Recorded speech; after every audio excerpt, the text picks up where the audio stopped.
One man, one mission, to rid the world of chronic anxiety once and for all. The Anxiety Guy, Dennis Simsek, shares his personal transformation from living a life filled with overwhelming worry to becoming a full-fledged positivity machine, a leading authority in generalized anxiety. Dennis gets to the truth of your mental health challenges and sets you on a path to transforming each and every area of your life. Here he is, the one and only, the Anxiety Guy.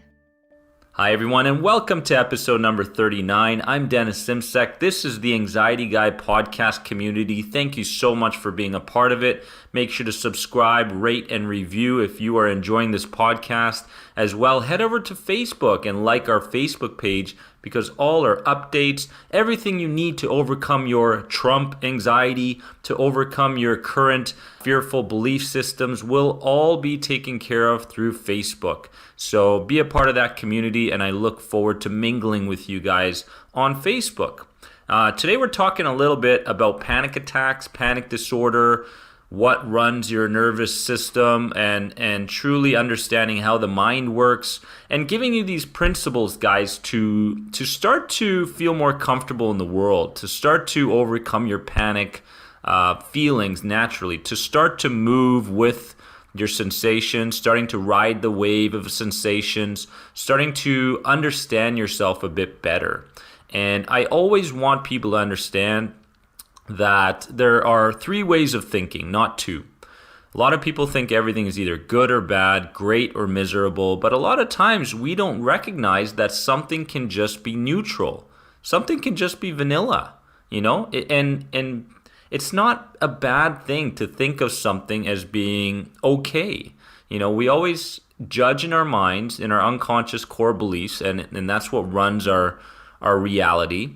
But a lot of times we don't recognize that when we look at something, we don't have to judge it as being so harsh one way or another. Something can be neutral. And the other thing is that this mistaken perception of a threat, and that's what we're talking about today with panic attacks. It's basically this mistaken perception of a threat in your reality right now. And when anxiety is actually unnecessary and counterproductive is when it starts to truly manifest bad experiences in your life. And anxiety, as you know in the last episode, has a time and place. Anxiety can be a good thing if you can find the sweet spot, the 5, 6, 7 feelings of anxiety. It can actually trigger good, productive responses in your physical reality as far as, giving speeches. You can use it as fuel. There's a lot of things you can do to use it as being productive. But you have to think of your anxiety right now and your panic attacks as this unconscious response that's trying to keep you safe. It's going after what's familiar. And a lot of times what we tend to do is we dive deep into cognitive emotive dissonance.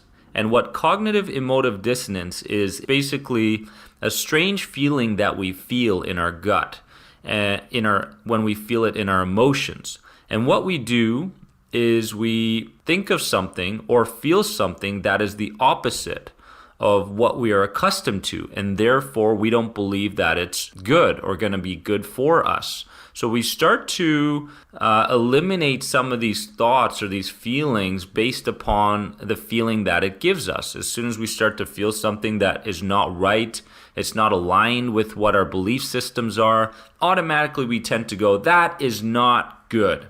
It's not good for me. It's not going to work. But a lot of times, this whole it feels strange and therefore it's wrong mentality can backfire. So take a look at whether or not cognitive emotive dissonance is running your belief systems, right?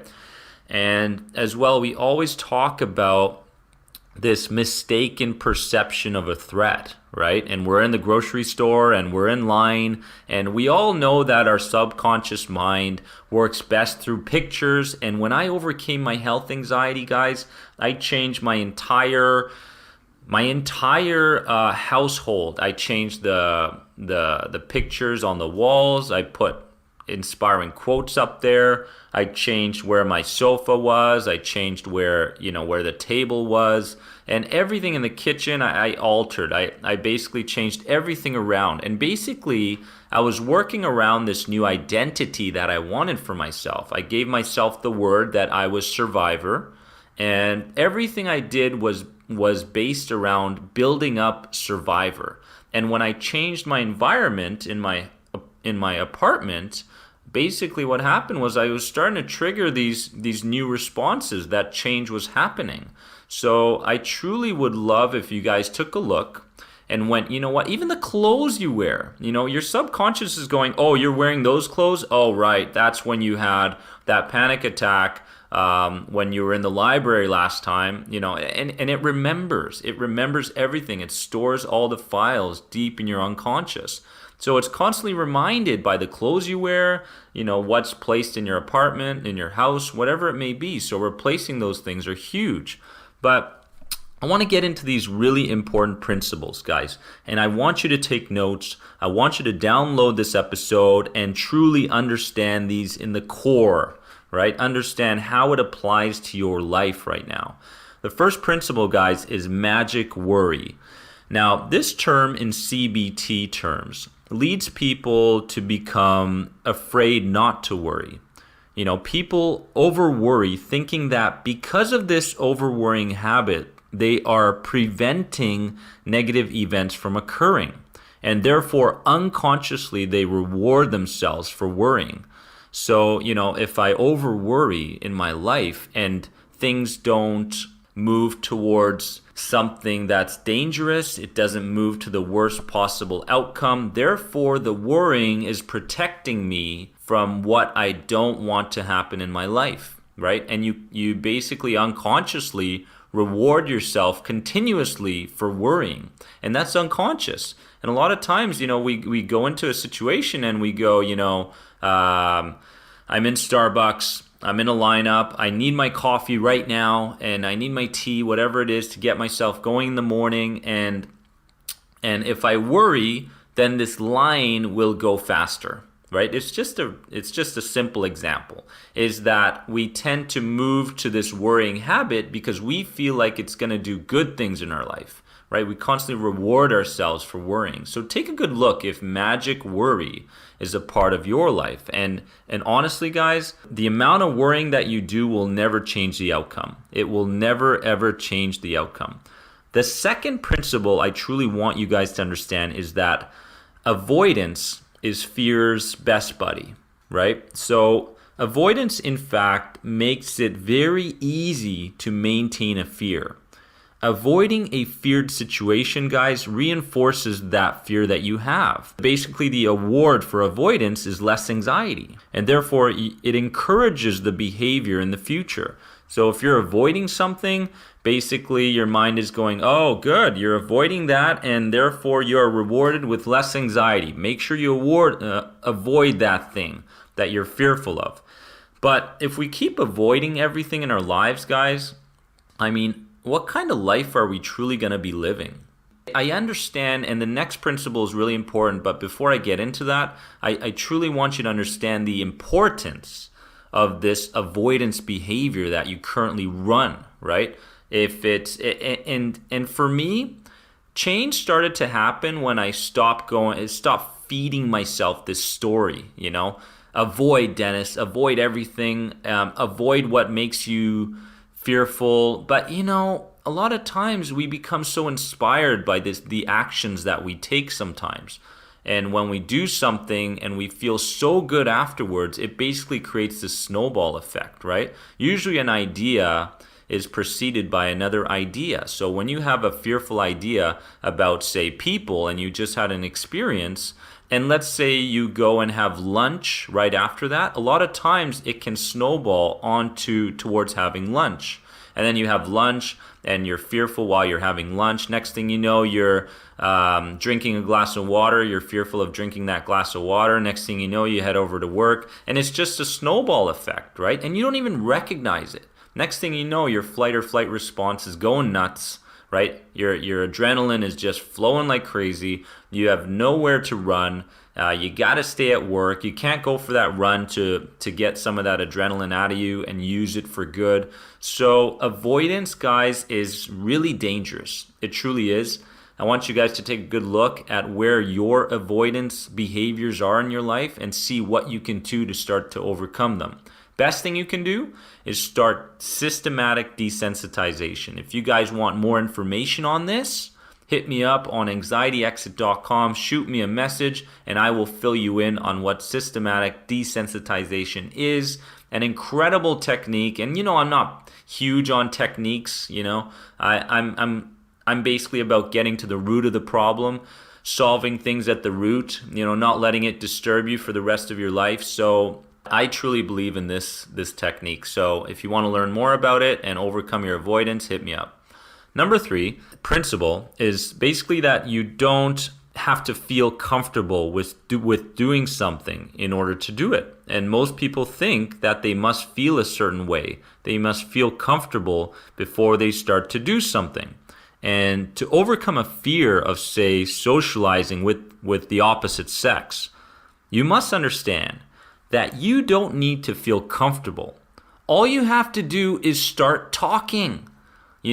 Let's honestly stop making things so bloody complicated and stop feeding ourselves this story and stop jumping to conclusions. I understand the thoughts that are running through your head telling you that it's hard, it's always going to be this way, it's just so hard, I've tried before and all this stuff. But from the last episode that trying is a recipe for failure.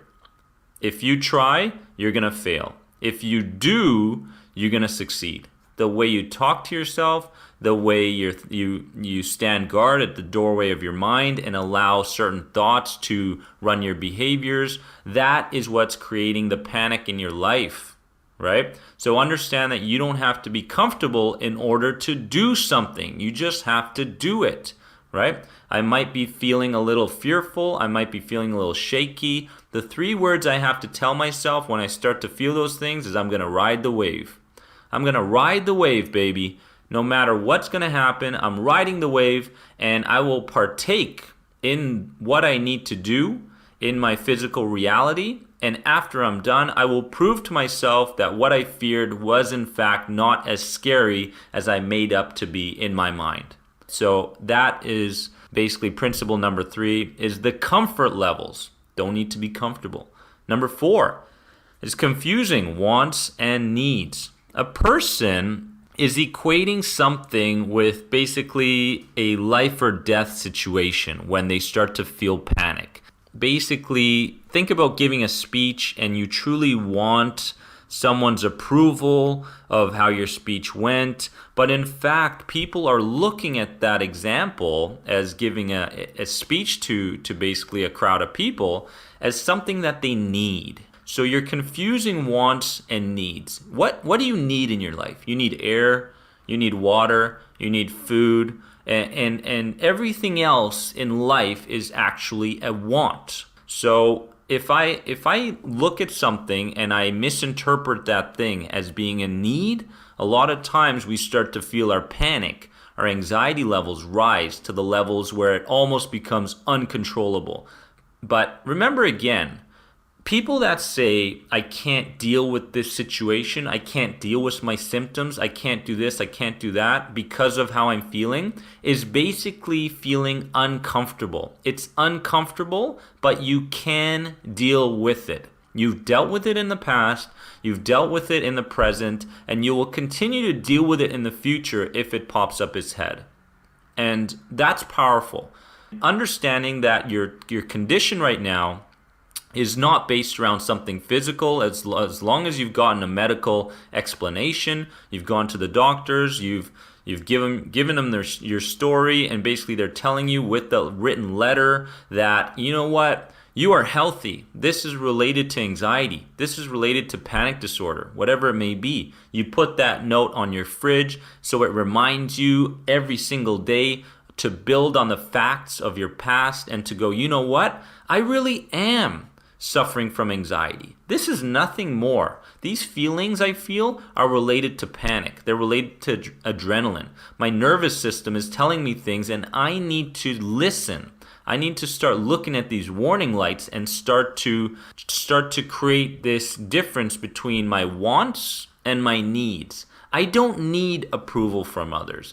I don't need a million friends in my life. I don't need that promotion in my life. I don't need my boss to love me.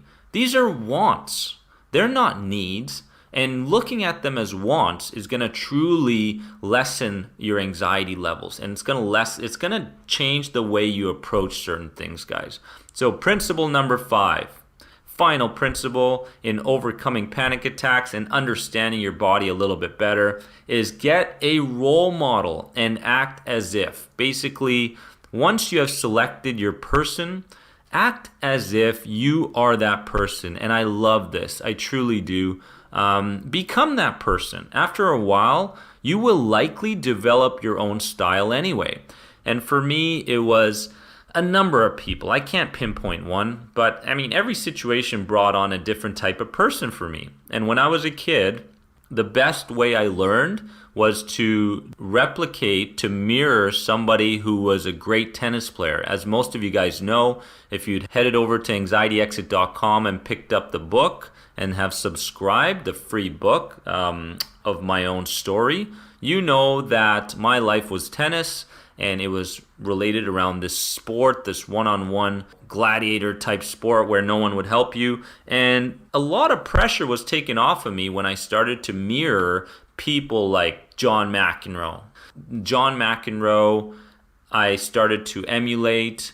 Michael Chang, Andre Agassi, some of those names you probably know, Pete Sampras. And when I went on the court, I was starting to do my forehand like him, backhand like those guys, and I was starting to mirror them. And a lot of times it took the pressure off of, oh my God, I need a result. I need to win. I need to do these things. And the pressure started to come off. So for you guys, a role model could be someone you look up to on YouTube. I would love to be your role model as somebody that is inspiring you to overcome your health anxiety. I mean, let's take me, for example. You could watch a video on YouTube under the Anxiety Guy YouTube channel and go, wow, how does he handle these certain situations? Watch my hand gestures, right? Watch the way I use my body. Watch the posture I have.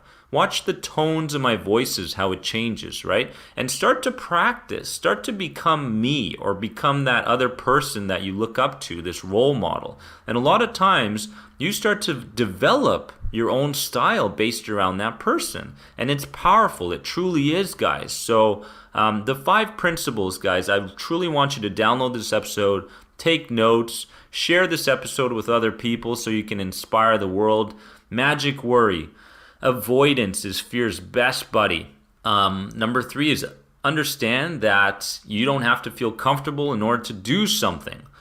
Number 4 is confusing what your wants are and your needs are. And number 5 is get a role model and act as if. I love you guys. Remember that you are more than anxiety. If you have any questions, hit me up on anxietyexit.com as well. Share this episode. Head over to YouTube on our YouTube channel and subscribe because I'll be making a video a week for you guys to overcome your fear and have a CBT practitioner approach to overcoming anxiety. Love you guys. Have a wonderful day.